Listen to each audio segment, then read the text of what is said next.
All India reporter association Darbhanga के तत्वाधान में एक ज्ञापन आयुक्त महोदय दरभंगा को सौंपा गया है, जिसमें महाराष्ट्र के सरकार एवं महाराष्ट्र के डीसीपी के खिलाफ यह ज्ञापन देते हुए बताया गया है कि महाराष्ट्र में आए दिन रिपब्लिक चैनल के editor and chief Arnab Goswami के खिलाफ साजिश के तहत जो उन्हें फंसाया जा रहा है और उनके साथ जो दुर्व्यवहार किया जा रहा है, उसको लेकर हिंदुस्तान के सभी मीडिया कर्मी में काफ़ी नाराजगी है और इसका पुरजोर विरोध भी हो रहा है। ऑल इंडिया रिपोर्टर एसोसिएशन के जिला अध्यक्ष भुवन मिश्रा ने बताया कि पत्रकार के साथ जो महाराष्ट्र की सरकार आतंकवादी की तरह व्यवहार कर रही है, वह कतई उचित नहीं है। अगर हिंदुस्तान के चौथे स्तंभ के साथ आतंकवादी की तरह व्यवहार होती है तो इसे इमरजेंसी ही माना जाएगा। ऑल इंडिया रिपोर्टर एसोसिएशन ने काफ़ी नाराजगी व्यक्त किया है। महाराष्ट्र सरकार के साथ ही उन्होंने आग्रह किया कि अर्नब गोस्वामी को तुरंत रिहा करे, अन्यथा ऑल इंडिया रिपोर्टर एसोसिएशन पूरे भारतवर्ष में सड़कों पर उतरकर इसका पुरजोर विरोध करने का काम करेगी। सर के जो एप्लीकेशन के आवेदन होते हैं उसमें अपर मुख्य सचिव गृह विभाग द्वारा आश्वासन दिए जाते हैं तो हम तुरंत आज ही भेजेंगे जो सेटिस्फाइड हो जाए। महाराष्ट्र में जो आर भारत के प्रधान संपादक अर्नब गोस्वामी हैं, महाराष्ट्र सरकार के द्वारा जो तानाशाही रवैये से अर्नब गोस्वामी के साथ जो दुर्व्यवहार किया जा रहा है, आज हम लोग महाराष्ट्र सरकार के खिलाफ लोग आज आए हैं, आयुक्त महोदय से मिले हैं और राष्ट्रपति के नाम एक ज्ञापन सौंपे हैं और हम लोग मांग करते हैं माननीय राष्ट्रपति महोदय से कि वो जल्द से जल्द अर्नब गोस्वामी को रिहा करें, क्योंकि वो एक आतंकवादी नहीं है जो उन्हें एक आतंकवादी के साथ जेल में शिफ्ट किया गया है। अर्नब गोस्वामी को जान का भी खतरा हो सकता है, इसलिए हम लोग राष्ट्रपति से मांग कर रहे हैं कि उन्हें जल्द से जल्द रिहा करें और जो उचित न्याय हो वो उनको न्याय मिलना चाहिए। हम लोग इसलिए आज आयराज संगठन राष्ट्रपति को ज्ञापन सौंपने के लिए आयुक्त महोदय कार्यालय में आए हुए थे। देखिए, ये महाराष्ट्र में जो रिपब्लिक भारत चैनल के जो editor in chief Arnab Goswami हैं, उनके साथ जो व्यवहार किया जा रहा है महाराष्ट्र सरकार के द्वारा और महाराष्ट्र कमिश्नर के द्वारा, वो बहुत निंदनीय है। ऐसा एक चौथे स्तंभ को के साथ नहीं करना चाहिए जो वहाँ हो रहा है, जिसको लेकर आज हम लोग दरभंगा के ऑल इंडिया रिपोर्टर एसोसिएशन के जितने भी हमारे प्रमंडलीय अध्यक्ष हैं, मैं जिलाध्यक्ष हूँ, मेरे जितने भी कार्यकर्ता हैं, सभी लोग एक मेमोरेंडम राष्ट्रपति के नाम से आज कमिश्नर साहब को दिए हैं और मांग किए हैं जो अर्नब को न्याय मिलना चाहिए। अगर न्याय नहीं मिलती है दो दिन के अंदर, तो फिर हम लोग उग्र आंदोलन पे उतर जाएंगे और महाराष्ट्र सरकार को ये हम लोग चेतावनी दे रहे हैं। Whatever atrocities have been meted out to you, it is unjustified, insane. We condemn it. It is a blot on democracy. Whatever injustice you have been meted out to you is a curb on freedom of expression. We strongly condemn it. It is shame on our democracy, this behavior of a ruler. God bless you, Arnab, again. Thank you so much.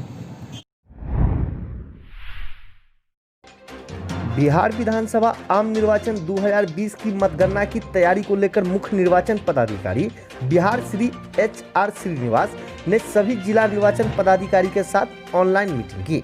उन्होंने सभी DM को briefing करते हुए कहा कि मतगणना केंद्र पर फास्ट इंटरनेट की व्यवस्था होनी चाहिए, जिसका स्पीड सर्विस कम न हो और इसके लिए पर्याप्त स्पीड वाला तार लगवाने के भी निर्देश दिए गए।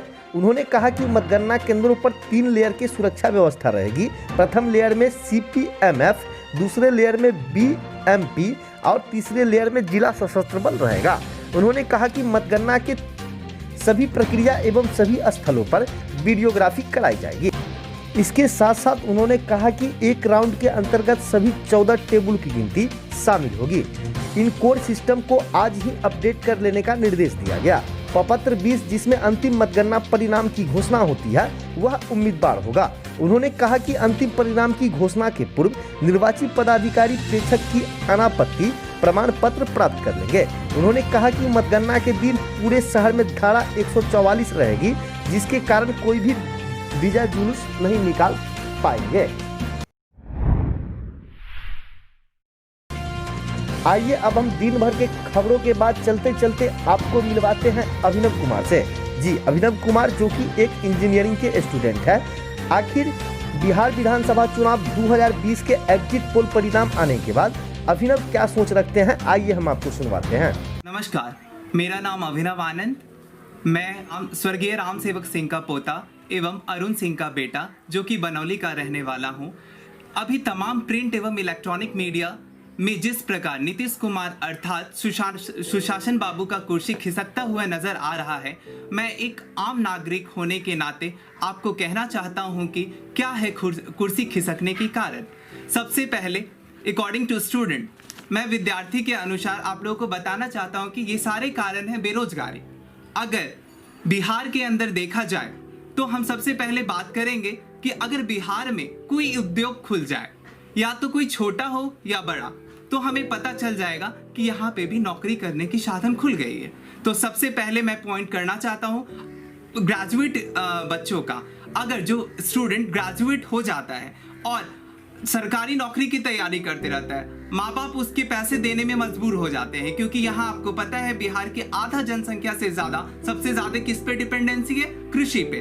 तो सबसे पहले हम आपको बताना चाहते हैं कि यहाँ के जो भी विद्यार्थी हैं जो ग्रेजुएट हो चुके हैं, वो कहते हैं कि पापा मैं तैयारी करूंगा, तो उनके पापा नाकारते नहीं हैं और उनको बोलते हैं कि ठीक है बेटा तैयारी करो। लेकिन अगर आप ये सोचो कि अगर आपके यहाँ उद्योग खुल जाए, छोटी कोई भी साधन खुल जाए नौकरी की, तो हम खुद ही कमाएंगे और उसी पैसे से हम तैयारी कर सकते हैं। तो हम ये कहना चाहते हैं कि आप लोग अगर फ्रस्ट्रेट भी हो जाते हैं, बहुत सारे बच्चे फ्रस्ट्रेट हो जाते हैं, तो कामयाबी नहीं मिलती तो कहते हैं ओकर बेटा सुसाइड कर लेल गए, एकर बेटा सुसाइड कर लेल गए। ये सब का कारण क्या है? सरकार में अगर सरकार छोटी मोटी कोई भी साधन खोल दे नौकरियों की, तो हमें पलायन नहीं होना पड़ेगा।